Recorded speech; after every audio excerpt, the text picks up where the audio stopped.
在个新闻要来关心鱼友的心声，台湾的石斑敢无法度出口到中国啊？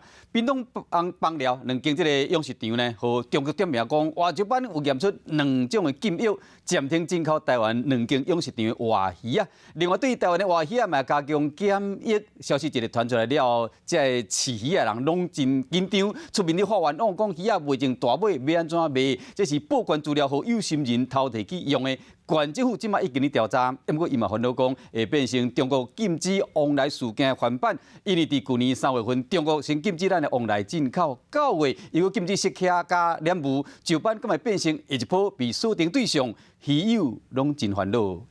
这是8月份放的鱼苗。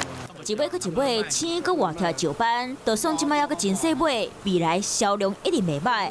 不过即马煞面对，现在的养殖户用药观念都蛮正确的，就是进口台湾的石斑鱼的话，那个石斑养殖业应该骗苦连天了。向中国做记号，出口的石斑内底验到2种禁药，认为可能是资料被那个业者的报名。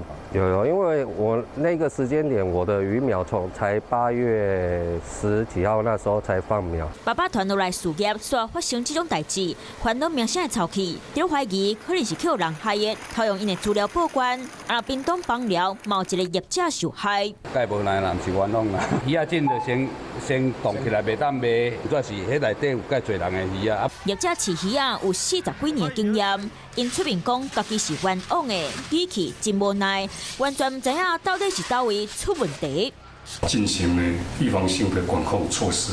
那目前呢，也正积极辅导这2家养殖业者呢，申请复验。在复验未这个通过之前呢，这个不允许它上市。台湾石斑超过89%外销，其中一尾99%是销去中国和香港。因为这个事件，让业者去想到过去禁止往来外销的代志。即马讲希望相关单位调查较详细的，若无这个年就歹过啊。